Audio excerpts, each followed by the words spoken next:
இந்த தானியல் புத்தகம் ஒரு சாதாரண புத்தகம் அல்ல.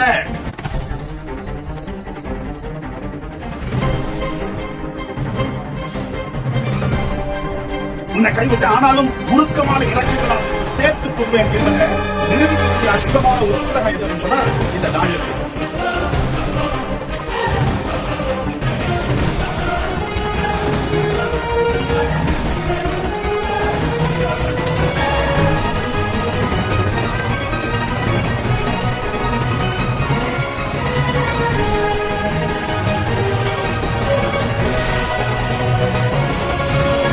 இன்னைக்கு பிறக்கக்கூடிய குழந்தைக்கு முக்கியமானது, நாளைக்கு பிறக்கக்கூடிய குழந்தைக்கும் முக்கியமானது.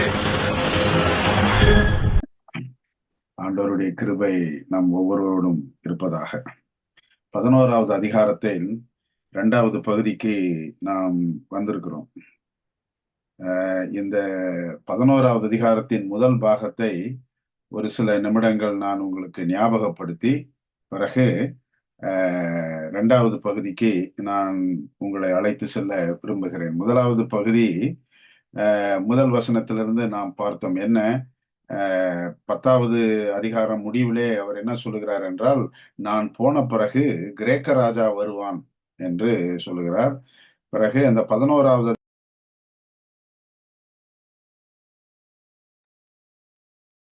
இது வரைக்கும் கேட்டுச்சா நான் பேசுனது? அது யாரோ என் இதை மியூட் பண்ணிட்டாங்க. ஓகே, சரி. அப்போ 11வது அதிகாரம் எப்படி வருது அப்படின்னு சொன்னா, மேதிய பெர்ஷிய ராஜ்யத்துல இன்னொரு 3 அரசர் வருவார் அப்படின்னு சொல்லிட்டு அந்த அர்த்தசஷ்டா, அந்த எஸ்தர் ராணியினுடைய கணவர், அந்த ராஜா அவரு வந்து அதுக்கப்புறமேட்டு கிரேக்க ராஜா வருவார். அவர் வந்துதான் அலெக்சாண்டர். பிறகு அவர் இறந்து போன பிறகு அந்த ராஜ்யம் 4ஆக பிரிக்கப்படுகிறது என்று நாம் படித்தோம். என்ன, வடதிசை, தென் திசை, அப்படியெல்லாம் நம்ம படித்தோம். அப்போ அப்படி வரும்பொழுது இதெல்லாம் சேர்றதுக்கு முயற்சி பண்ணாங்க. அதுக்கு பெர்னிஸ்ன்ற ஒரு அம்மாவை கல்யாணம் பண்ணாங்க. லவ்டீஷியா அப்படின்ற ஒரு அம்மா இருக்கும் பொழுது, அப்போ அந்த பெர்னிஸ கல்யாணம் பண்ண உடனே அவங்களுக்கு ஒரு குழந்தை பிறந்துச்சு. ஏன்னா பட்டத்துக்கு அடுத்தது வர்றதுக்கு அப்படின்னு சொல்லிட்டு. ஆனா பொதுவாக யாராலும் பொறுத்து கொள்ள முடியாது. அதே போலத்தான் அந்த காலத்திலும் லவுடிஷாவால் பொறுத்து கொள்ள முடியவில்லை. ஆகவே அந்த பெர்னிஸ் இவங்க எல்லாரையுமே இந்த லவுடிஷியா கொலை செய்தார்கள். ஓகே, கொலை செய்த பிற்பாடு மீண்டும் அந்த லவுடிஷியா அவருடைய எதிராளி, அதாவது பெர்னிஸ் அவருடைய சகோதரன் வந்து எகிப்தின் மேலே படையெடுத்து பிற்பாடு எல்லாம் 13வது வசனம் வரைக்கும் நம்ம பார்த்தோம். 13வது வசனம் வரைக்கும் நம்ம பார்த்துட்டு 14வது வசனத்துல நம்ம நிறுத்திட்டோம். 14 வாசிக்கல, 13. அதை இன்னைக்கு நம்ம 14வது வசனத்திலிருந்து நாம் கவனிப்போம். தலைவணங்கி பிரார்த்தனை செய்வோம். பிதாவே, உங்களுடைய சமூகத்திலே நாங்கள் வருகிறோம். பாவியாக எங்கள் மேல் நீர் கிருபையா இருந்தோம் ராஜா. நீர் எங்களுக்கு ஆயிரக்கணக்கான வருஷத்தினுடைய சரித்திரத்தை ஒரே அதிகாரத்தில் வைத்திருக்கிறீர். எவ்வளவு ஆச்சரியம்! அதை எப்படி ஆண்டவருடைய பிள்ளைகள் அந்த காலத்திலே புரிந்து கொண்டார்கள் என்றும் மிகவும் ஆச்சரியமாக இருக்கிறது. ஆண்டவரே, நீர் தெளிவுபடுத்தின இந்த அதிகாரத்தினுடைய மீதமுள்ள வசனங்களை நாங்கள் தியானிக்கும் பொழுது நீர் எங்களோடு பேசுங்க. இதை புரிந்து கொள்வதற்கு பலனையும் சக்தியும் எங்களுடைய மனதை ஒருமுகப்படுத்தி, இதை எத்தனையோ தரம் பெரிய போதகர்கள் நடத்தியிருந்தாலும் அது மீண்டும் ஒரு முறை கூட ஞாபகப்படுத்துவதற்கு இந்த நேரத்தை கொடுத்தீர். அதற்காக உமக்கு நன்றி. இந்த சரித்திரத்தை படிக்கும் பொழுது நாங்கள் எங்கே இருக்கிறோம் என்பதையும் நாங்கள் அவ்வப்பொழுது ஞாபகப்படுத்திக் கொள்ள கர்த்தர் எங்களுக்கு உதவி செய்தாலும் இயேசுவின் நாமத்தில் ஜெபிக்கிறோம், ஜீவனுள்ள பிதாவே, ஆமென். சரி, 11வது அதிகாரத்தின் 14வது வசனத்தை நாம் படிப்போம். 14வது வசனம் என்ன சொல்லுது அப்படின்னு சொன்னா, தென்றிசை, அக்காலத்திலே தென்றிசை ராஜா. இந்த தென்றிசை ராஜான்னா உடனே நமக்கு ஞாபகத்துக்கு வரும், நான் உங்களுக்கு ஒரு வேண்டுதல் கொடுத்தேன். என்ன அப்படின்னு சொன்னா, ஒருவேளை நீங்க எழுதுற பழக்கம் எப்படி இல்லைன்னா, அந்த பைபிள்லயாவது அப்படி அந்த இதுல போட்டு எகிப்து அப்படின்னு போட்டுக்கணும். அப்போ நீங்க ஏதாவது ஒரு காலத்திலோ அல்லது பிள்ளைகளுக்கு பைபிள் சொல்லிக் கொடுக்கக்கூடிய சூழ்நிலையோ வந்தது அப்படின்னு சொன்னா, உங்களுக்கு டக்குன்னு அது ஞாபகத்துல வந்துரும். சரிங்களா? அப்ப தென்திசை ராஜா அப்படின்னு சொன்னா, எகிப்து ராஜாவுக்கு விரோதமாக அநேகர் எழும்புவார்கள். அப்போ யாரு பொதுவா எழும்புவார்கள்னா, பாபிலோன், சிரியா, துருக்கி இது மாரி ராஜாக்கள். புரியுதுங்களா? மற்ற வடதிசை அவங்கெல்லாம். அதான் எப்போதுமே இந்த எகிப்துக்கு நேரா வந்தவங்க. புரியுதுங்களா? அப்போ விரோதமாக அநேகர் அப்படின்றதுக்கு இந்த நாடுகள் எல்லாம் அதற்கு உத்தரவு எழும்புவார்கள். அப்பொழுது உன் ஜனத்தில் உள்ள இது ரொம்ப முக்கியமான வார்த்தை. உன் அப்படின்றது யாரு அப்படின்னு சொன்னா தானியேல். உன் ஜனத்தில் உள்ள அப்படின்னு சொன்னா யூதர்களின் ஜனத்திற்குள்ளே துண்டரிக்காரரின் அப்ப துண்டரக்காரரின் அப்படின்னா ஆங்கில புத்தகத்துல நீங்க வாசிக்கும் பொழுது ராபர்ஸ் அப்படின்னு இருக்கும், பிரேக்கர்ஸ் அப்படின்னு இருக்கும், தீஃப் அப்படின்னு இருக்கும், சில டிரான்ஸ்லேஷன்ல வயலண்ட் அப்படின்னு இருக்கும். அப்போ உன் ஜனத்தில் உள்ள அப்போ அந்த வார்த்தைங்க துண்டரிக்காரரின் புத்திரர் தரிசனத்தை நிறைவேற்ற தங்களை உயர்த்துவார்கள். எந்த தரிசனத்தை? ஏன் அது இந்த இடத்துல 14வது வசனத்துல வருது அப்படின்னு சொன்னா, இந்த 14வது வசனத்துல தான் கிரேக்க அரசு ஒரு முடிவுக்கு வருகிறது. அப்போ உன் ஜனத்தில் உள்ள துண்டரக்காரரின் புத்திரர் தரிசனத்தை நிறைவேற்ற தங்களை உயர்த்துவார்கள். அப்படின்னா எந்த தரிசனத்தை அப்படின்னு சொன்னா 2 வசனம் நான் உங்களுக்கு ஞாபகப்படுத்தணும். தானியேல் 7வது அதிகாரம் 7வது வசனத்தையும், தானியேல் 8வது அதிகாரம் 13வது வசனத்தையும் நீங்க வாசித்து பார்த்தீங்க அப்படின்னு சொன்னா, அந்த மிருகம், அந்த பெரிய மிருகம், ஓகே, காலில் மிதித்து போட்டது அப்படின்னு வரும். அப்புறம் 8வது அதிகாரம் 13வது வசனத்திலையும் நமக்கு அதே மாதிரி வரும். அப்ப யார் இவர்கள்?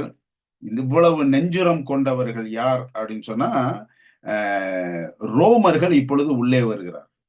புரியுதுங்களா? ரோமர்கள் எந்த தரிசனத்தை, அதை வேணா நான் பைபிள்ல வாசிக்கிறேன். அந்த 7வது அதிகாரம் 7வது வசனத்துல என்ன போன தரமே நம்ம படிச்சோம், அதை மறுபடியும் வாசிக்கிறேன். அதற்கு பின்பு தரிசனங்களில் 4ஆம் மிருகத்தை கண்டேன். அது கெடியும் பயங்கரமும் மகா பலத்ததுமாயிருந்தது. அதற்கு பெரிய இரும்பு பற்கள் இருந்தது. அது நொறுக்கி பட்சித்து மீதியானதை தன் கால்களால் மிதித்து போட்டது. அது தனக்கு முன்னிருந்த எல்லா மிருகங்களை பார்க்கிலும் வேற்று ரூபமாய் இருந்தது. அதற்கு 10 கொம்புகள் இருந்தது. ரொம்ப நன்றிமா ரஜிதா. ஓகே, அப்போ இந்த 7வது வசனத்துல சொல்லப்பட்ட பேரரசு என்னன்னு சொன்னா, பாபிலோன் இல்ல, மேதிய பர்ஷியா இல்ல, கிரேக்க இல்ல, இப்போ ரோம அரசு உள்ளே வருகிறது. இந்த ரோம அரசுக்கு மாத்திரம்தான் இதுக்கு முன்னாடி இருந்த பேரரசுகளை காட்டிலும் ஒரு தைரியம் இருக்கிறது. என்ன தைரியம் சொன்னா, கடவுளுடைய மகா பரிசுத்த ஸ்தலத்தை கூட மிதிக்கிறதுக்கு. புரியுங்களா? அது அந்த வசனத்துல நீங்க 8வது அதிகாரம் 13வது வசனத்திலையும் நீங்க வாசித்து பாத்தீங்க அப்படின்னு சொன்னா, பரிசுத்தவனாகிய ஒருவன் பேச கேட்டேன். அப்பொழுது வேறொரு பரிசுத்தவான் பேசினவரை நோக்கி, அன்றாட பழியை குறித்து, பால்கடிப்பை உண்டாக்கும் பாதகத்தை குறித்தும், பரிசுத்த ஸ்தலமும் சேனையும் மிதிபட ஒப்பு கொடுக்கப்படுவதை குறித்தும் உண்டான தரிசனம் எதுவரைக்கும் என்று கேட்டேன். அப்போ பரிசுத்த ஸ்தலமும் சேனையும், சேனைன்னா நம்ம ஒரு தரம் நம்ம பார்த்தோம், ஆசாரியர்கள். புரியுதுங்களா? இப்போ பரிசுத்த ஸ்தலமும் பரிசுத்த ஸ்தலத்தில் வேலை செய்யக்கூடிய ஆசாரியர்களும் மிதிபட அப்படி எந்த அரசுக்கு அந்த தகுதி, பலன், வைராக்கியம் இருக்கிறது என்றால் ரோம பேரரசு. அப்போ இந்த 14வது வசனத்தை 13ஓட ஏன் நான் போன தடவை நிறுத்தினேன் அப்படின்னு சொன்னா, புதிய பேரரசு வருகிறது. இந்த ரோம பேரரசு பல ஆட்களை கொன்றது, இயேசு கிறிஸ்து உட்பட. புரியுங்களா? அதை நம்ம சரித்திரத்துல பின்னாடி நம்ம படிப்போம். அப்போ கடைசியா இருந்த இந்த கிரேக்க அரசனுடைய மன்னர் யாருன்னா ஆன்டியோக்கஸ் 3. இது போன தடவை நான் படம்லாம் நான் போட்டு காட்டினேன். ஆனா ரோம பேரரசுல முதலாவது ராஜா உள்ள வரவர் யாருன்னா ரோமோக்ளஸ், இல்லைன்னா ரோமுலஸ் அப்படின்னு சொல்லலாம். அது உங்க படத்துல நீங்க பார்ப்பீங்க. இப்ப இவர் தான், இப்ப நீங்க பார்க்க போறவர் தான் இந்த இந்த முதல்ல இருக்கிறவர். இந்த அதுல அந்த ஆர்கியாலஜிஸ்ட், அந்த புதைப்பொருள் ஆராய்ச்சியாளர்களை இந்த நாணயத்தை கண்டுபிடிச்சிருக்காங்க. அதுல முதல்ல இருக்கிற அந்த பேரை அவங்க எழுதியிருக்கிறாங்க, ரோமுலஸ் அப்படின்னு சொல்லிட்டு. இவரு தான் மொத ரோம பேரர ஐ மீன் ரோம ஆட்சியை நிரூபித்தவர். இவர் தான் முதல்ல கொண்டு வராரு. அந்த 14வது வசனத்துல போட்டிருக்கு. சரி, இப்போ 15, 16வது வசனத்தை நம்ம வாசிப்போம். தானியல் 11, 15, 16ல வடதிசை ராஜா வந்து இப்போ தென் திசைனா நான் உங்களுக்கு ஏற்கனவே சொன்னேன் எகிப்து. இப்போ வடதிசைனா உங்களுக்கு சடார்னு புரிஞ்சிடும் யாருன்னு சொன்னா இந்த பாபிலோன். மற்ற இது வட திசை ராஜா பாபிலோன்காரங்க வந்து கொத்தளம் போட்டு அரணான நகரங்களை பிடிப்பான். ஓகே, அப்போ யார் இது அரணான நகரங்கள்? இப்ப அரணான நகரம் அப்படின்னு சொன்னா எருசலேம்னு நம்ம சொல்லிடலாம். ஆனா இது வந்து சிங்குலர்ல இல்ல, ஒருமையில இல்ல, பன்மையில இருக்குது. அரணான நகரங்களை பிடிப்பான் அப்படின்னு சொன்னா இவங்க வந்து பல நாடுகளை இப்ப பிடிக்க தொடங்கிட்டாங்க. இப்ப தென்றிசை ராஜாவின் புய பலங்களும் அவன் தெரிந்து கொண்ட ஜனமும் நில்லாமற் போம். யாரு? எகிப்து. ஓகே, தென்றிசை ராஜாவின் புய பலம் இப்ப இல்லாம போகும், எதிர்க்கிறதற்கு பலனும் இராது. அப்போ எகிப்து இப்ப சின்ன பின்னம் ஆகிறது.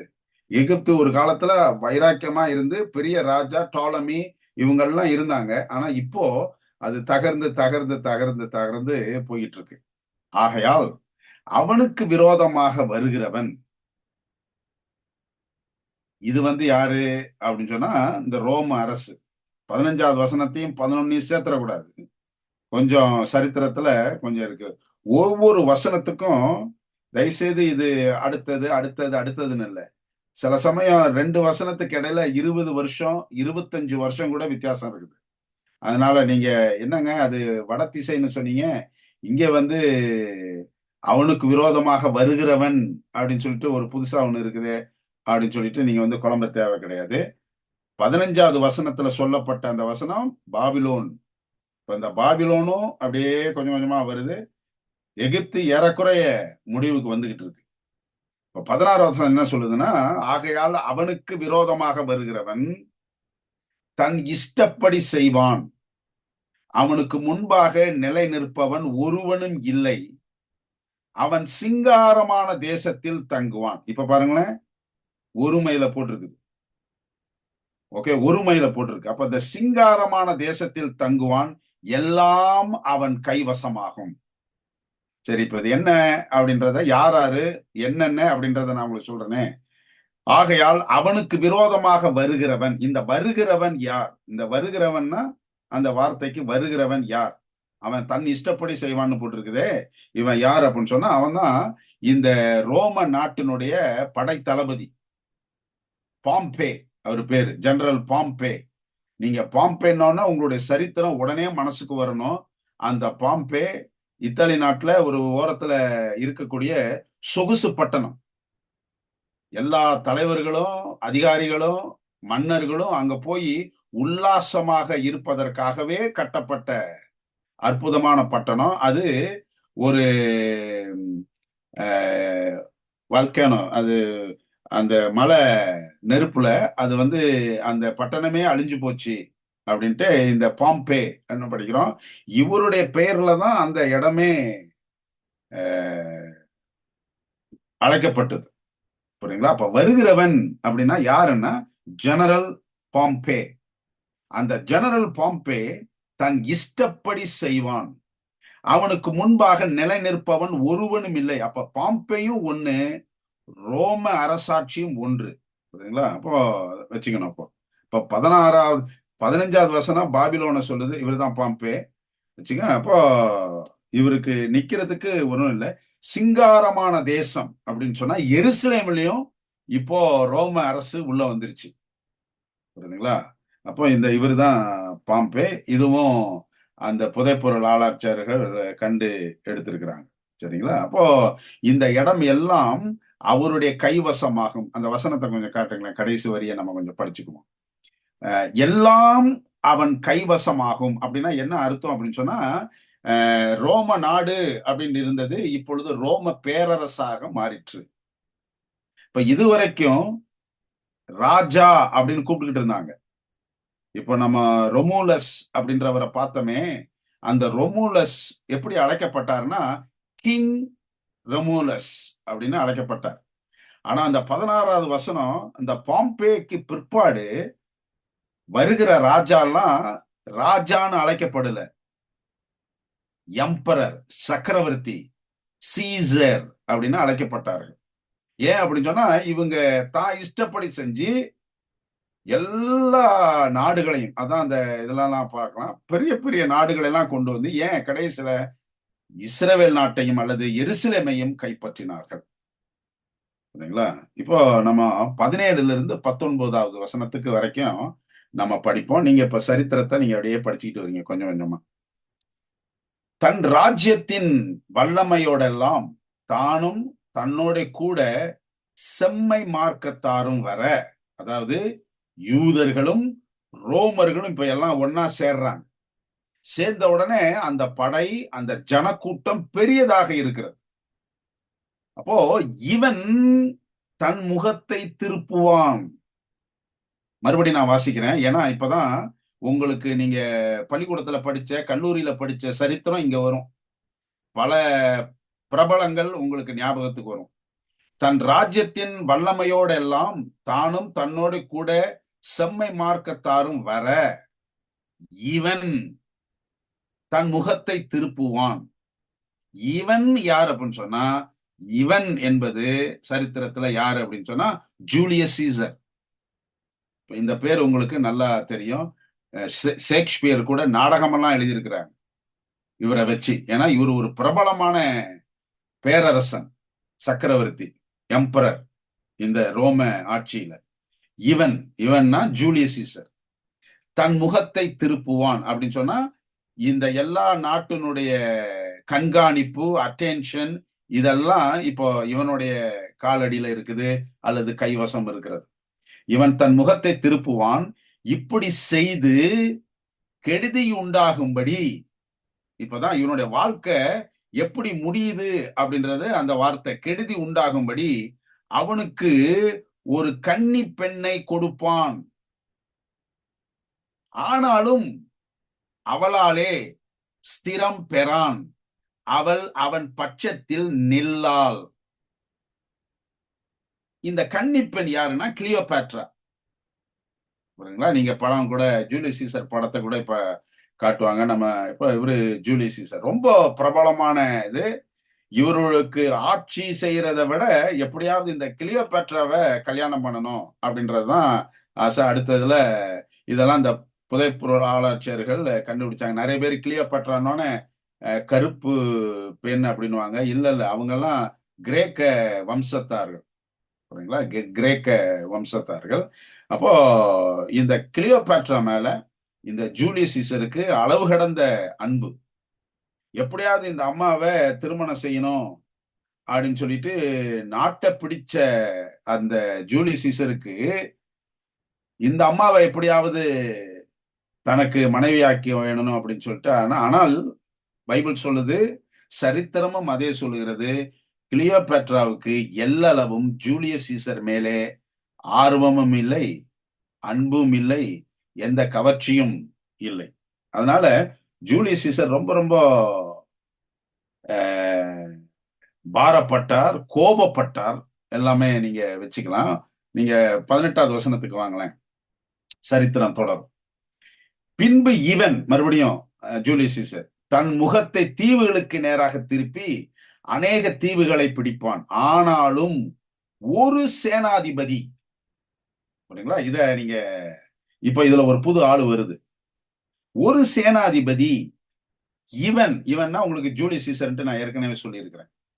இப்ப ஒரு சேனாதிபதி இவன் செய்கிற நிந்தையை ஒளிய பண்ணுவதும் அல்லாமல் இவன் செய்த நிந்தையின் நிமித்தம் இவனுக்கு சரிக்கு சரி கட்டுவான். ஆகையால் தன் முகத்தை தன் தேசத்தின் அரண்களுக்கு நேராக திருப்புவான், அங்கே இடறி விழுந்து காணப்படாமற் போவான். சரி, ரைட்டா?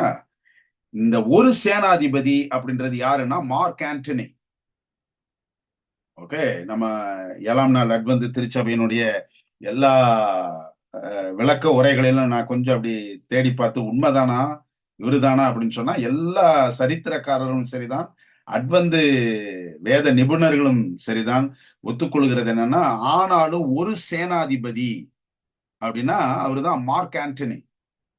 இவன் ஜூலியஸ் சீசர் செய்கிற நிந்தையை ஒளிய பண்ணுவதும் அல்லாமல் இவன் செய்த நிந்தையின் நிமித்தம் இவனுக்கு சரிக்கு சரி கட்டுவான். அது என்ன சரிக்கு சரி கட்டுவான்னா, யார இல்லைன்னா யாரு ஜூலியஸ் சீசரை பிடிக்கலையோ அந்த பெண்ணை திருமணம் செய்கிறான். யாரு? இந்த மார்க் ஆண்டனி கிளியோபேட்ராவை திருமணம் செய்கிறான். புரியுதுங்களா? இந்த கதையெல்லாம் இந்த இயேசு பிறக்கிறதுக்கு முன்னாடி உள்ள ஒரு நல்ல குடும்ப அன்பின் கதைகள். புரியுதுங்களா? அப்போ அது மாத்திரம் இல்ல, ஆகையால் தன் முகத்தை அவன் தேசத்தின் அரண்களுக்கு நேராக திருப்புவான், அங்கே இடறி விழுந்து காணப்படாமற் போவான். யாரு அப்படின்னு சொன்னா இது மார்க் ஆண்டனி கிடையாது. 19வது வசனத்துல 19வது வசனத்துல போட்டிருக்கிறது ஜூலியஸ் சீசர். என்ன அப்படின்னு சொன்னா, மார்ச் மாதம் 44வது வருஷம் கிறிஸ்துவுக்கு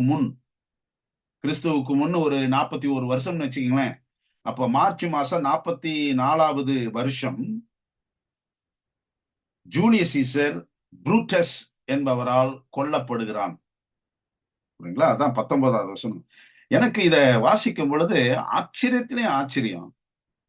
எப்படி கடவுள் அப்படியே ஒரு இதெல்லாம் எப்போ நடக்க போறத எவ்வளவு வருஷத்துக்கு முன்னாடி தானியலுக்கு அழகா காபிரியல் மூலமா சொல்லித்தரார். அடுத்தது யார் வருவா, இவன்னா யாரு, சேனாதிபதினா யாரு, அது காணாமப்படாமற் போவான் அப்படின்னா என்ன, இந்த பொண்ணு ஏன் இந்த கன்னிப்பெண் ஏன் அவனை விரும்பல, ஆனா ராஜாவை விட்டுட்டு ஒரு சேனாதிபதியை விரும்புறாரு, இவங்க 2 பேரும் எங்க இவங்களுக்கெல்லாம் பயந்துகிட்டு பிற்பாடு ஓடி போனாங்க, பிற்பாடு இவருடைய மரணம் எப்படி நடந்ததெல்லாம் அற்புதமான ஒரு சரித்திரமாக இருக்கிறது. சரி, ரைட்டு. அப்போ ஜூலியஸ் சீசர் இறந்துட்டார். மார்க் ஆண்டனிக்கும் கிளியோபாட்ராவுக்கும் திருமணம் நடக்கிறது. சரிங்களா? இப்ப 20வது வசனத்துக்கு நம்ம வருவோம். இந்த 19வது வசனத்துக்கும் 20வது வசனத்துக்கும் நான் ஏற்கனவே உங்களுக்கு சொன்னேன், வசனத்துக்கு இடையில நிறைய வருஷம் இருக்குது. இந்த 20வது வசனத்துல தான் இயேசு கிறிஸ்து பிறக்கிறார். சரி, இப்ப நான் வாசிக்கிறேன். செழிப்பான ராஜ்யத்தில், எது? இஸ்ரவேல் நாடு. செழிப்பான ராஜ்யத்தில் தண்டல்காரனை திரிய பண்ணுகிற ஒருவன் தன் ஸ்தானத்தில் எழும்புவான். ஆகிலும் சில நாளைக்குள் கோபம் இல்லாமலும் யுத்தம் இல்லாமலும் நாசமடைவான். இது யாரு அப்படின்னு சொன்னா அகஸ்டஸ். இந்த அகஸ்டஸ், அந்த அகஸ்டஸ் காலத்துலதான் மொத டாக்ஸ் வரி, இந்த தண்டல்காரன் அப்படின்னு சொன்னா, தண்டல்னா வரி, இங்கிலீஷ்ல டாக்ஸ் இருக்கும், தண்டல்னா வரி. இவர் தான் மொத இந்த வரியை அறிமுகப்படுத்துகிறார். உதாரணமா நீங்க லூக்கா 2வது அதிகாரம் 1வது வசனத்தை நீங்க வாசித்து பார்த்தீங்கன்னு சொன்னா, இவருதான் நீங்க எல்லாம் அவங்கவுங்க ஊருக்கு போய் ரெஜிஸ்டர் பண்ணுங்கன்னு அனுப்பிச்சு விடுறாரு. காரணம் என்னன்னா, இவருதான் அகஸ்டஸ். இவருதான் எல்லாத்தையும் அனுப்பிச்சு நீங்க போய் எல்லாம் வரி கட்டணும், இது பண்ணணும், அவங்கவுங்க நாட்டுல நீங்க உங்க பேரை இது பண்ணணும், அப்ப அந்த வரி அவங்கவுங்க நாட்டுக்கு போகும் அப்படின்னு சொல்லி இவருதான் கட்டளையிட, யோசேப்பும் மரியாள் அவங்களும் முழு நிறை கர்ப்பத்துல இவங்க பெத்லஹேம் இந்த பக்கம் வராங்க. புரியுதுங்களா? இதெல்லாம் எப்ப நடக்குதுன்னா இந்த 20வது வசனத்துல நடக்குது. அப்ப 20வது வசனத்துல இந்த தண்டல்காரன் அப்படின்னா யாருன்னா அகஸ்டஸ். இப்ப நாம படத்துல பார்த்தோமே, ஆனால் அந்த அகஸ்டஸ் ரொம்ப நாள் வாழல. அது யாரு அவரை கொன்னாங்கன்னு சரித்திரம் சொல்லல. அது பைபிள்ல ரொம்ப அழகா போட்டிருக்கு. ஆனாலும் சில நாளுக்குள் கோபம் இல்லாமலும், யுத்தம் இல்லாமலும் நாசம் அடைவான். அவன் இறந்து போயிடுறாரு. புரியுதுங்களா? அவரு இறந்து போயிடுறாரு. 21ல இருந்து 26 வசனத்த நம்ம பார்ப்போம். இங்க என்ன போட்டிருக்கு அப்படின்னு சொன்னா, அவன் ஸ்தானத்தில் அவமதிக்கப்பட்டவன் ஒருவன் எழும்புவான். சரிங்களா? அவன்றது அகஸ்டஸ். இப்ப இறந்து போயிட்டாரு. அவனுடைய ஸ்தானத்துல அவமதிக்கப்பட்டவன். இது ரொம்ப இவருடைய சரித்திரத்தை வாசித்து பார்த்தா ரொம்ப கஷ்டமா இருக்கும். அத நம்ம படிப்போம். அவமதிக்கப்பட்டவன் ஒருவன் எழும்புவான். இவனுக்கு ராஜ்ய பாரத்தின் மேன்மையை கொடாதிருப்பார்கள். ஆனாலும் இவன் சமாதானமாய் நுழைந்து இச்சகம் பேசி ராஜ்யத்தை கட்டிக்கொள்வான். சரி, இப்போ அது என்ன அப்படின்னு சொன்னா, இந்த அகஸ்டஸுக்கு பிற்பாடு வந்தவர் யாரு அப்படின்னு சொன்னா டைபீரியஸ் சீசர் அப்படின்ட்டு. நீங்க படத்துல கூட இப்போ நீங்க இருக்குதுன்னு நான் நினைக்கிறேன். ஆமா, ஆமா, இவருதான் டைபீரியஸ். கலிலேயா கலிலேயா கடலுக்கு இன்னொரு பேரு டைபீரியஸ் சி அப்படின்னு கூட பேரு. ஏன்னா அந்த கலிலேயா கடலுக்கு கொஞ்சம் எய்த்தாப்புல தான் இவருடைய வீடு இருந்தது. இவர் யாருன்னா சாதாரண ஒரு படை வீரன். சாதாரண ஒரு படை வீரன், ராஜ குலத்தில் பிறவாதவன். புரியுதுங்களா? என்ன நம்ம சொல்லிக்கலாம், அப்ப ராஜ குலத்தில் பிறவாதவன்னா என்ன சொல்ல வரீங்க நீங்க அப்படின்னு என்கிட்ட கேட்டீங்கன்னா, இழி குலத்தில் பிறந்தவன். இழி அவமா அவமானப்படுத்தப்படத்தக்கதான ஒரு சமுதாயத்தில் பிறந்தவன். ஆனா இவர் ஒரு போர் வீரன். புரியுங்களா? அதனாலதான் அங்க போட்டிருக்குது என்ன அப்படின்னு சொன்னா, அவமான அவமதிக்கப்பட்டவன் ஒருவன் எழும்புவான். இவன் அகஸ்டஸுக்கு பிற்பாடு ராஜாவா வராரு. ஆனா ராஜ குலத்தில் பிறவாதவன். இவர் ஒரு இளவரசனும் கிடையாது, ஒரு சேனாதிபதியும் கிடையாது, மதிக்கப்படக்கூடிய எந்த பொறுப்புலையும் கிடையாது. ஆனால் பேச வல்லவன். அவன் எப்படியோ பேசி ஒவ்வொருவரையும் மயக்கி ஒவ்வொருவருக்கும் பொறுப்பு கொடுக்கிறேன். எனக்கு நீங்க இது பண்ணுங்க, இந்த நாட்டை நல்லதா நம்ம இது பண்ணுவோம். இந்த பாருங்க, அகஸ்டஸ் வந்தாரு, செத்து போனாரு, வரி எல்லாம் ரொம்ப இதா இருக்குது, நம்ம வரிகளை குறைப்போம் அப்படி இப்படின்னு பேசி ராஜாவாயிட்டாரு இப்போ. புரியுதுங்களா? இந்த டைபீரியஸ் தான் ஒரு பெரிய சரித்திரத்துல இடம் பெற்றவர். சாதாரண ஆள் கிடையாது. பிரவாகரமாய் பிரவாகமாய் வருகிற சேனைகள் இவனாலே பிரவாகமாய் முறிக்கப்படும். உடன்படிக்கையின் தலைவனும் முறிக்கப்படுவான். இது அண்டர்லைன் பண்ணிக்கணும். உடன்படிக்கையின் தலைவன் யாரு? இயேசு கிறிஸ்து. முறிக்கப்படுவான்னா இந்த 22வது வசனத்தினுடைய சரித்திரத்துல தான் இயேசு சிலுவையில் அறையப்படுகிறார். உடன்படிக்கையின் தலைவன் யாரு அப்படின்னு சொன்னா இயேசு கிறிஸ்து. ரொம்ப கஷ்டமா தான் இருக்கு. ஏனென்றால் அவனோடே சம்பந்த பண்ணின நாட்கள் முதல் அவன் சூதாய் நடந்து கொஞ்சம் ஜனங்களோட புறப்பட்டு வந்து பலம் கொள்ளுவான். அப்புறம் நீங்க அப்படியே வந்தீங்கன்னா கொஞ்சம் நேரம் இல்லை, அதனால நீங்க அதை கொஞ்சம் வாசித்துங்க. அப்படியே வாசித்துட்டு 27வது வேணா நம்ம ஆமா 27வது வசனத்துக்கு வருவோம். எல்லாம் அந்த அதே சரித்திரம் தான், அப்படியே நீங்க படிச்சதுதான். 27வது வசனத்துக்கு நீங்க வரும் பொழுது அந்த 2 ராஜாக்களின் இருதயமும், இப்போ ரோம இது வந்துருச்சு, இயேசு இறந்துட்டாரு, பவுல் இவங்கெல்லாம் பிரசங்கம் பண்ணிட்டு இருக்கிறாங்க. இப்போ இது வருது, என்ன வருது? சபை வருது. என்ன சபை? ரோம கத்தோலிக்க திருச்சபை. அப்ப இந்த 2 ராஜாக்கள் யாரு அப்படின்னு சொன்னா, நம்ம இங்கிலீஷ்ல அதிகமா கேள்விப்பட்டிருப்போம், பேகன் ரோம், பேப்பல் ரோம் அப்படின்னு நம்ம கேள்விப்பட்டிருப்போம். இவங்க 2 பேருடைய இருதயமும் தீமை செய்ய நினைக்கும். ஒரே பந்தியிலிருந்து பொய் பேசுவார்கள், ஆனாலும் அது வாய்ப்பதில்லை. ஏன்? குறித்த காலத்துக்கு முடிவு இன்னும் நிறுத்தி வைக்கப்பட்டிருக்கும். இப்பதான் இந்த அரசியல்லாம் கொஞ்சம் முடிஞ்சு சபைக்கு சரித்திரம் வருது. இப்போ இந்த 2 ராஜாக்களின் இருதயமும் பேகன் ரோம், பேப்பல் ரோம், அரசியல் சபை தலைவர்கள் இவங்க 2 பேரும் தீமை செய்ய நினைக்கும். ஒரே பந்தியிலிருந்து பொய் பேசுவார்கள். ஆனாலும் அது வாய்ப்பதில்லை. ஏன்? குறித்த காலத்துக்கு முடிவு இன்னும் நிறுத்தி வைக்கப்பட்டிருக்கும். இந்த வார்த்தை கொஞ்சம் இன்னொரு தரம் கூட அந்த 11வது அதிகாரத்துல வரும். சரி பார்ப்போம். அப்போ இப்போ உங்களுடைய உங்க உங்க மனசுல நீங்க அரசியல் ராஜாக்கள், சக்கரவர்த்தி இவங்களெல்லாம் கொஞ்சம் நிறுத்திட்டு உங்களுடைய மனசு இப்ப சபைக்குள்ள வரணும். ஏன்னா இந்த 28வது வசனத்திலிருந்து வேற மாதிரி சரித்திரம் வேர்திரிக்கும். சரி, நீங்க வேணா 28வது வசனத்தை நீங்க பாருங்க. 29வது வசனத்தை நீங்க பாருங்க. 29ல இருந்து 31, நம்ம 29ல இருந்து நம்ம ஆரம்பிப்போம். குறித்த காலத்திலே நம்ம போட்டோம்னா, போன 27வது வசனத்துல நம்ம பார்த்தோமே, குறித்த காலம் வைக்கப்பட்டிருக்கிறது.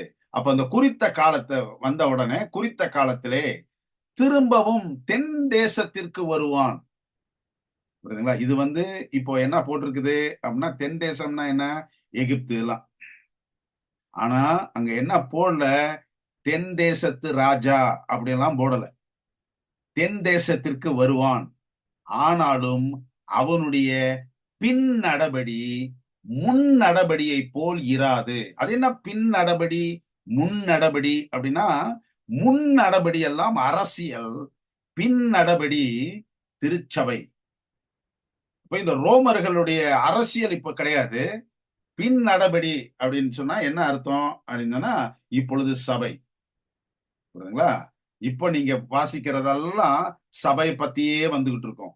சபை பத்தியே வந்துகிட்டு இருக்கோம். ஆண்டவருடைய ஆலயத்தை பத்தி வந்துகிட்டே இருக்கும். நீங்க கடைசி வரைக்கும், இந்த அதிகாரத்தினுடைய கடைசி வரைக்கும் இனி வேற எந்த அரசியல் இதுவும் இதுக்குள்ள வராது. சரி பார்ப்போம். அவனுக்கு விரோதமாக கித்தீமின் கப்பல்கள் வரும். அதனால் அவன் மனநோவடைந்து திரும்பி போய் பரிசுத்த உடன்படிக்கைக்கு விரோதமாக குரோதம் கொண்டு அதற்கானதை செய்து பரிசுத்த உடன்படிக்கையை தள்ளினவர்களை அனுசரிப்பான். சரிங்களா? இது என்ன இந்த 30வது வசனத்துல இடம் பெறுறது அப்படின்னு சொல்லிட்டு ஒரு சுவாரஸ்யமான காரியம். நான் ஒரு சரித்திரம் சொல்றேனே.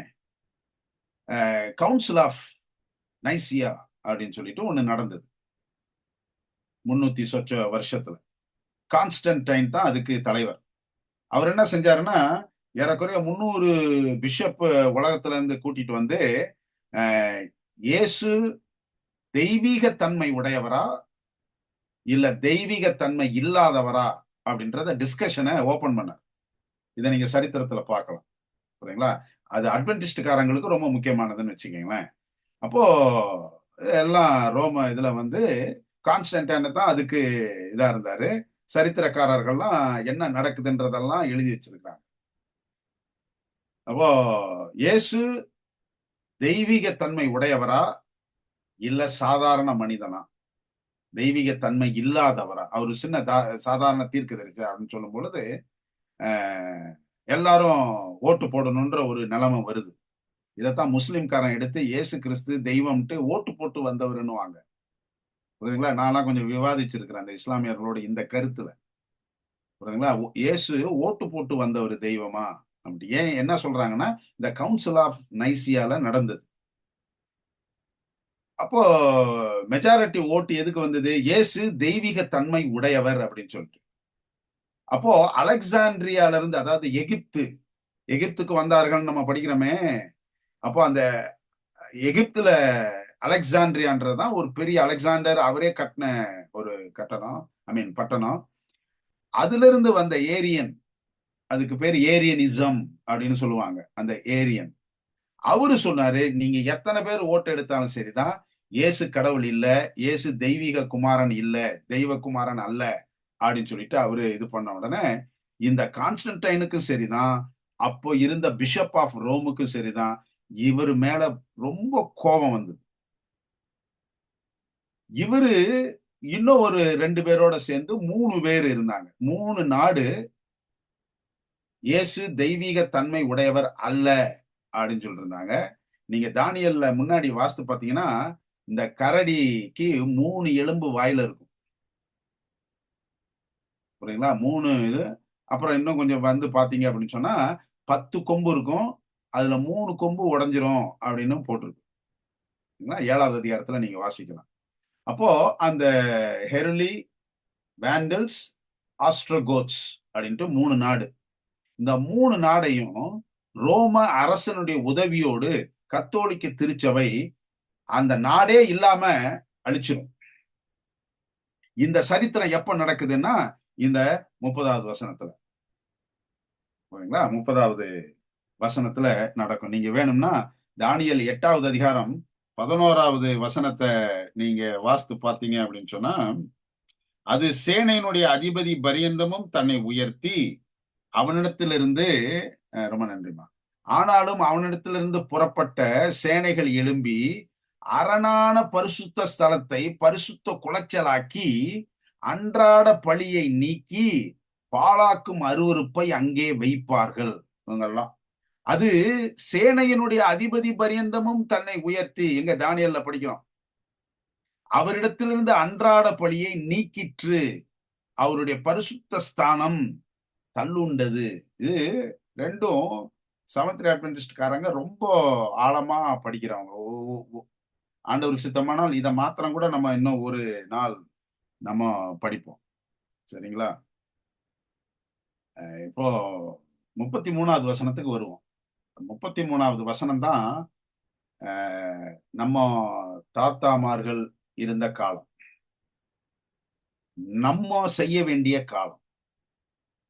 புரியுதுங்களா? நம்ம வேலைகள் இது மாதிரி செய்யணும். ஆக்சுவலி இது வந்து 15வது நூற்றாண்டுல இப்ப வருது கதை. வால்டன்சிஸ், மார்ட்டின் லூத்தர் இவங்களுடைய காலகட்டம்.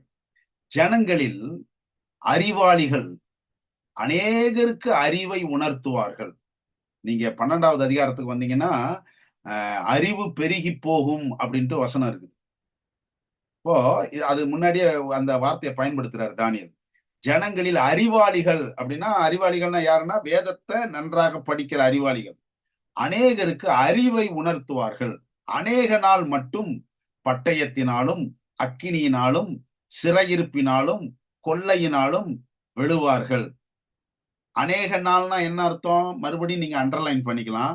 1260 வருஷம், 538 இருந்து 1798 வரைக்கும் 1260 வருஷம். அந்த அநேக நாள் மட்டும் அப்படின்றது 1260 இருண்ட காலம், கிறிஸ்தவ வாழ்க்கையில இருண்ட காலம் சரித்திரத்துல. பட்டயத்தினாலும் அக்கினியினாலும் சிறையிருப்பினாலும் கொள்ளையினாலும் விழுவார்கள். இப்படி அவர்கள் விழுகையில் கொஞ்சம் ஒத்தாசையால் சகாயம் அடைவார்கள். எது? வால்டன்சிஸ் அவங்க எல்லாம் போய் என்ன செஞ்சாங்கன்னா, மலையில ஒளிஞ்சிருந்து வேதத்தை நோட்டு புக்கெல்லாம் வாங்கி வேதத்தை அவங்க திரும்ப அப்படியே எழுதுனாங்க. இப்படியெல்லாம் கொஞ்சம் சமாதானம் இருந்துச்சு. பைபிள் பைபிள் அலோன்ட்டு நம்ம சொல்றோமே, வேதமும் வேதம் மாத்திரம் தான்ட்டு அதை கடைபிடிச்சவங்க இந்த வால்டன்சிஸ். கிரேட் கான்ட்ரவர்சின்னு புக்ல நீங்க வாசித்தீங்கன்னா எடுத்த எடுப்புலயே இந்த 34வது 33, 34, 35வது வசனத்தை வச்சுதான் பல அதிகாரங்கள் அந்த கிரேட் கான்ட்ரவர்சில எலஞ்சோட் அம்மையார் அவர்கள் அந்த புஸ்தகத்தை ஆரம்பிக்கும் பொழுது எழுதியிருப்பாங்க. இதெல்லாம் இந்த 33ல இருந்து 35 வசனம் உள்ளதை அவங்க பிரிச்சு பிரிச்சு பிரிச்சு பிரிச்சு எழுதியிருப்பாங்க. ஓகே. அறிவாளிகளை புடமிடுகிறதற்கும் சுத்திகரிக்கிறதற்கும் வெண்மையாக்குகிறதற்கும் அவர்களில் சிலர் விழுவார்கள். முடிவு கால பரியந்தம் இப்படி இருக்கும். நான் மறுபடியும் சொல்றேனே, குறித்த காலம் வர இன்னும் நாள் செல்லும். இத திருப்பி திருப்பி வந்துகிட்டு இருக்கு பாருங்க இந்த வார்த்தை. அதை நல்லா கவனிச்சுக்கணும். குறித்த காலம் வர இன்னும் நாள் செல்லும். சரி, இப்போ ஏறக்குறைய கிளைமாக்ஸுக்கு வந்துட்டோம். இப்போ 36வது வசனத்தை நீங்க வாசித்து பார்த்தீங்கன்னா, இதுதான் அந்த காலத்திலே தானியேலுக்கு ரொம்ப படபடுத்த ஒரு வசனம். இதை எழுதும் பொழுதெல்லாம் தானியேலுக்கு நிம்மதி கிடையாது. ராஜா தனக்கு இஷ்டமானபடி செய்து, இப்ப இந்த ராஜான்றது அரசியல் ராஜா அல்ல, இப்ப போப் ஆயிட்டார். போப்பு தான் இப்ப ராஜா.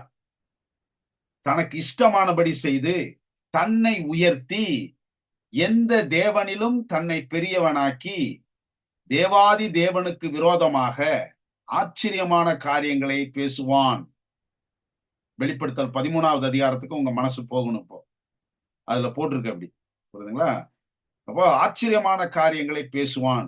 நீங்க தானியேலையும் நீங்க படிச்சுக்கலாம். 7வது அதிகாரம், 8வது அதிகாரத்துல எல்லாம் அது வருது அப்படி. காரியங்களை பேசுவான். கோபம் தீரு மட்டும் அவனுக்கு கைகூடி வரும். நிர்ணயிக்கப்பட்டது நடந்தேறும். குறித்த காலம் அப்படிலாம் போட்டு போட்டு இருந்துச்சு பாத்தீங்களா? அது இப்போ நிர்ணயிக்கப்பட்ட அந்த காலம் நடந்தேறும். அப்படின்னா என்ன அர்த்தம்? 1798ல நீங்க இந்த படத்துல கூட பார்க்கலாம். பயஸ், போப் பயஸ் 6 அவர் என்ன செய்யப்படுறாரு அப்படின்னு சொன்னா,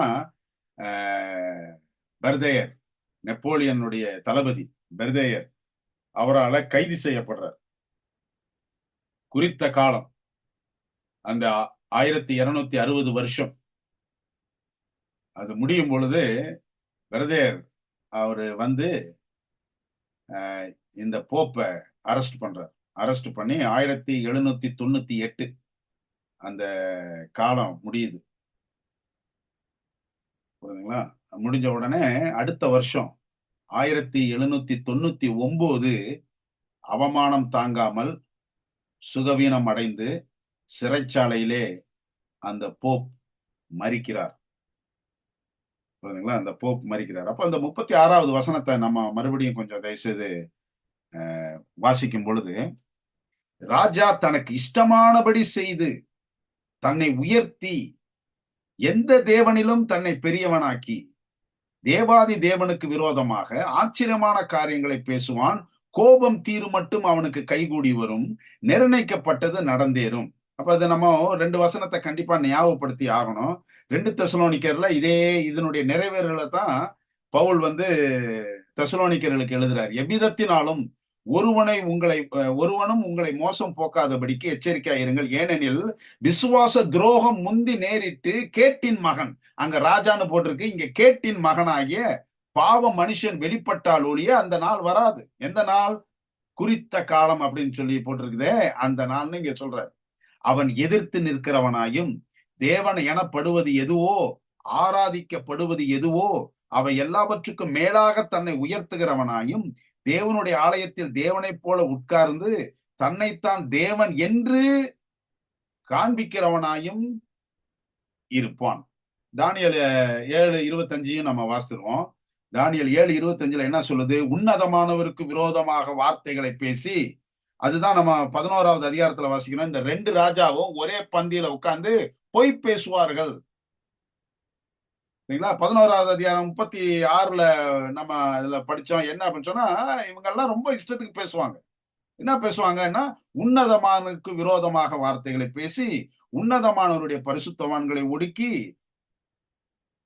காலங்களையும் பிரமாணங்களை மாற்ற நினைப்பான். அவர்கள் ஒரு காலமும் காலங்களும் அரைக்காலமும் செல்லும் மட்டும் அவன் கையில் ஒப்பு கொடுக்கப்படுவார்கள். அப்ப கடைசின்ட்டு இந்த 44, 45வது வசனத்தை வாசிச்சுட்டு நம்ம இதை முடிப்போம். என்ன போட்டிருக்கல? ஆனாலும் கிழக்கிலும் வடக்கிலும் இருந்து வரும் செய்திகள் அவனை கலங்க பண்ணும். இதுதான் அந்த போப்பு அரெஸ்ட் பண்றது. புரியுதுங்களா? அவன்றது யாரு? மறுபடியும் வேட்டிக்கன். அவரை கலங்க பண்ணும். அப்பொழுது அவன் அநேகரை அழிக்கவும் சங்காரம் பண்ணவும் மகா உக்கிரத்தோட புறப்பட்டு போய் சமுத்திரங்களுக்கு இடையில் உள்ள சிங்காரமான பரிசுத்த பர்வத தண்டையிலே தன் அரண்மனையாகிய கூடாரங்களை போடுவான். ஆனாலும் அவனுக்கு ஒத்தாசை பண்ணுவார் இல்லாமல் அவன் முடிவடைவான். இதுதான் கடைசி வசனம்ட்டு நான் நினைக்கிறேன். ஒரு சின்ன கருத்தை நான் சொல்லிட்டு நான் முடிக்கிறேன். என்ன, சிங்காரமான தேசத்துக்கு போய் அங்க தான் கூடாரத்தை போடுவானா? ஆனா நடக்காதான் அப்படின்னு அங்க போட்டிருக்கு. ஆண்டவருடைய கிருபையினால 2 தரம் நான் இஸ்ரேலுக்கு போகக்கூடிய வாய்ப்பை கடவுள் கொடுத்தாரு. அப்போ இருந்த மகா பரிசுத்த ஸ்தலம் பிரகாரம் அங்க நின்று கொஞ்சம் தியானம் பண்ணி சில குறிப்புகள் எல்லாம் எடுத்து, சரி இங்கதான் இருந்தது, இங்கதான் மகா பரிசுத்தலம் இருந்திருக்கு, இங்கதான் பரிசுத்தம் சொல்லும் பொழுது அங்க இருந்த ஒரு எங்களுடைய கைடு அவரு எனக்கு சில கருத்துக்கள சொன்னாரு. எனக்கு ரொம்ப வியப்பா இருந்தது. என்ன வியப்பா இருக்குது அப்படின்னு சொன்னா, அவரு சொல்றாரு, "மீண்டும் எருசலேம் ஆலயம் கட்டப்படும்." அவரு ஒரு யூதன். அவரு சொல்றாரு எனக்கு. "மீண்டும் தேவாலயம் கட்டப்படும்." என்னங்க இங்க மாஸ்க் இருக்குதே, எப்படி முஸ்லிம்காரங்க விடுவாங்களா இத இடிக்கிறதுக்கு? பேச்சு அப்படிதான் பாஸ்டர். மறுபடியும் கட்டப்படும். இப்ப யார் தான் இத செய்வா? இஸ்ரேல் பேச்ச இவங்க எடுக்க மாட்டாங்க. இவங்க பேச்ச இஸ்ரேல் பிரதமரு எடுக்க மாட்டாரு. அப்ப என்னன்னா, அதுக்கு தான் ஒருத்தர் இருக்கிறாரு. யார் இருக்கிறா? அப்படின்னு சொன்னா, போப் இருக்கிறார். அவரு இவங்களையும் விசிட் பண்ணுவாரு, அவங்களையும் விசிட் பண்ணுவாரு. அவரு தான் இவங்க 2 பேரையும் சேர்த்து எவ்வளவு பணம் இங்க குடுக்கணும் நஷ்ட ஈடா, எவ்வளவு இது இவரு கட்டணும் அப்படின்னு சொல்லிட்டு இவரு தான் ஒரு காரியத்த செய்வாரு. ஆனா ஒண்ணு, ஒரு கண்டிஷன்ல தான் அவரு இறங்குவாரு. என்ன? மகா பரிசுத்த ஸ்தலம் இருக்கக்கூடிய அந்த இடத்தில் போப்புக்கு ஆபீஸ் இருக்கணும். நீங்க அத சுத்தி கட்டிக்கங்க அப்டின்னுவாங்க. அப்ப மறுபடியும் ஆலயம் கட்டப்படும். இப்ப உடன்படிக்கை, அந்த விளக்கு இதெல்லாம் இப்ப இல்ல. புரியுதுங்களா? அப்போ ஒரு தேவாலயம், ஒரு பிரேயர் ஹால் மாரி ஒண்ணு அவங்க கட்டுவாங்க அந்த இடத்துல. அப்ப இவரு சொல்றாரு, மகா பரிசுத்த ஸ்தலம் இருக்கக்கூடிய இடத்தில் அவருக்கு அலுவலகம் அல்லது ஆபீஸ் கட்டப்படும். நான் இந்த தானியேல் 11வது அதிகாரத்த படிச்சுட்டு, இவரு சொல்ற ஒரு விளக்கத்தையும் பார்த்து பிரமிச்சு போனேன் நான். உண்மையிலே நீங்க சொல்றீங்களா? எப்படிங்க நீங்க சொல்லுவீங்க? நான் எந்த இதுலயும் படிச்சதும் கிடையாது, ஒண்ணும் கிடையாதே. அப்படின்னு சொன்னா, நான் ஒரு யூதன். எங்களுடைய ஆலயம் அது. இது ஆலயம் கட்டப்பட வேண்டும். ஒவ்வொரு நாளும் நாங்கல்லாம் ஏங்குகிறோம். பணம் கேட்டா எவ்வளவும் கொட்டி குடுக்குறது, எங்க வீட்டையே வித்து குடுக்குறதுக்கு கூட நாங்க தயாராக இருக்கிறோம். ஆனால் ஏன் தடைபட்டு வருகிறதுன்னு சொன்னா, இந்த கண்டிஷன். இப்ப நான் பார்த்து இந்த 2 தெசலோனிக்கர் 2வது அதிகாரம் பார்த்தா, தேவன் எனப்படுவதோ அந்த இடத்துல அமர்ந்து, எங்க ஷெகைனா குளோரி நம்ம படிக்கிறோமோ, எங்க ஆண்டவருடைய பிரசன்னம் பகலிலே மேக ஸ்தம்பவத்திலும், இரவிலே அக்கினி ஸ்தம்பவத்திலும் அப்படி இருந்ததுன்னு படிச்சோமே, அந்த இடத்தில் இவர் ஒரு இடம்.